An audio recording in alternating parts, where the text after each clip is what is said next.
Hey there, friends and enemies, JoPaWrites here again, and today I want to talk about Festival of Lost, which I'm really excited about in Destiny 2, but not for the event itself. I am more excited about some of the weapons that are dropping. So I'm going to show off some gameplay from the haunted lost sectors that are in the game right now. They're pretty much the same as last year, so if you did it last year, you're going to be very familiar. You're going to want to rock one of the festival masks and go do these lost sectors, collect candy, all that kind of good stuff. However, we have some very interesting weapons that have been updated and then one new one for this event. The weapons that have been updated that I'm most excited about are the Braytech Werewolf. The reason being, this weapon was just buffed in PvP, which is really nice. These weapons hit really hard, the ARs that are the 450 archetype. So this one's really good, and the perk list is actually really solid. And I'm excited to test this one out and use it a bit more because it's a weapon that I'm a big fan of ARs in general. I know not everyone likes them, but for me personally, I've been using them. I've been really loving the MAR2, so this is going to give me another option in that kinetic slot that I can have fun with. So that's really why I'm excited about that one. We've also got Horror Story. Less excited about this one. I don't. It's another AR, but it's just not one of my favorites because of the archetype. It just doesn't do enough damage for me. But then we have a pulse rifle, and this is the juiciest one for me. The Jurassic Green pulse rifle is an archetype that not everyone's going to love. However, for me personally, with the perk set, there's a lot of options. The two perks that it rolls with now that I am most excited to test out are Incandescent. I got one of these rolls already with Incandescent, and let me tell you, this thing is so much fun. It is an absolute blast. It's one of my favorite pulse rifles that I've used since I got it, and I don't even have a great roll. I just got Incandescent along with Steady Hands, and I've been having a lot of fun with it. So this is a weapon that I highly recommend people chase. So all you have to do is complete the haunted lost sectors. You can also turn in some boxes at Evil Levante in order to get some rolls as well. But yeah, that weapon is one that I'm very excited to test more of. The other the other perk that it comes with that I'm very excited about as well is going to be Golden Tricorn. That's a roll that a perk that I think a lot of people sleep on. Not enough people run it.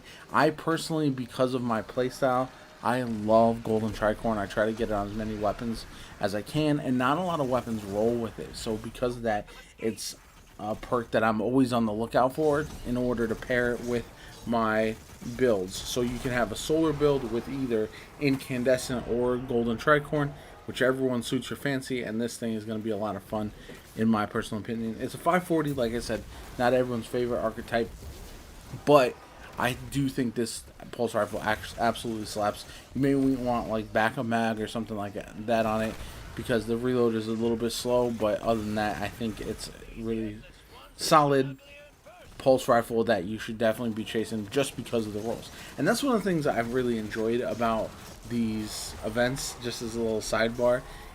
I know some of these older weapons are not always the most exciting, but when they do have fun new rolls, now that we have Incandescent, we have Volt Shot, and perks like that in the game that are really new and unique and can absolutely be a game changer with some of these weapons, I think it's a lot of fun.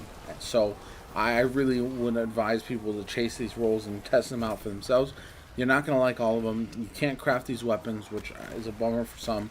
But for me personally, having these in my inventory, having additional options is a great thing. So let's get into the last weapon, and that is going to be the Macabre Sniper Rifle. Now, I'm not a huge sniper. However, they basically give you off the rip. If you go through the quest, you're going to get a opening shot, snapshot sights, Macabre. So if you're a sniper in PvP, it basically gives you the best roll right off the jump. So you really don't have to farm for it aside from just doing the initial quest steps. So that's really nice for a lot of people. However, it also has some intriguing perks for PvE as well, even though In general, I'm not a huge fan of snipers right now in PvE. I know they recently got a buff. I know we have anti-barrier sniper, so they are fairly useful. I just think there's better options in most cases that I enjoy more, so I don't really use them that often. But there is good options. So if you're a fan of sniper rifles, this is one that you're gonna want to test out, see how it feels. I do like the effects of the gun and the way the gun sounds. Macabre is a absolute blast. Just from when you shoot the gun, it sounds really awesome.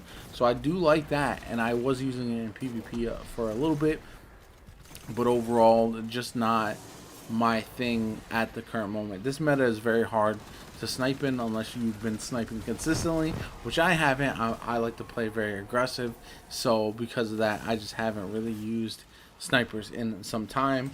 And yeah, there's a lot of pulses, a lot of scout rifles in this meta, so that means that sniping is a bit harder because everyone's kind of flinching you out of the snipe, and it makes it a little bit more difficult. But overall, rest of my thoughts on Festival of the Lost.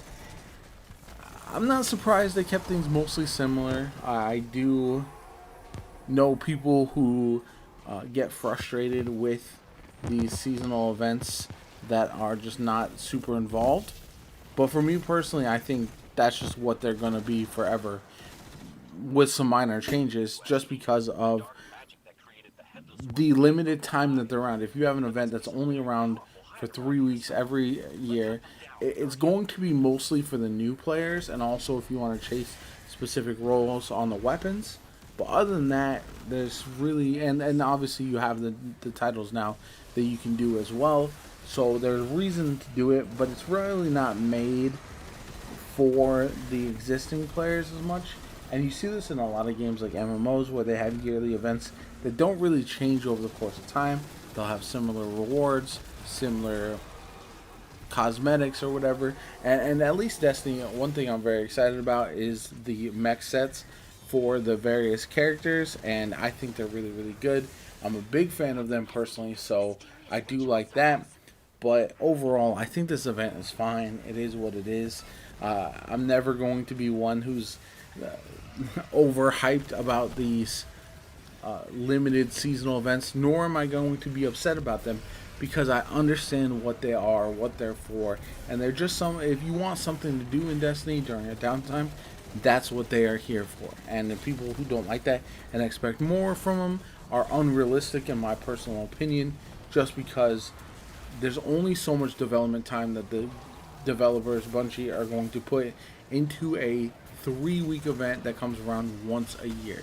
If this was every single season got this event, you'd see a little bit more care put into this, a little bit more variety, I would imagine. And that's one of the things that they've tried to do lately with Iron Banner. That's one thing that I think they do with other things that are more recurring. So that's just my personal opinion on the matter. Anyway, I hope you enjoyed the video. If you did, hit that like button. Make sure you subscribe to the channel. It helps me out tremendously, and shows you want to see more Destiny 2 content from me going forward. I'm going to be covering a lot of that through not only the rest of this season, but into next season as well. And I'm very, very excited. Anyway, my name is JoPa. I hope you enjoyed the video, and I'll catch you all later.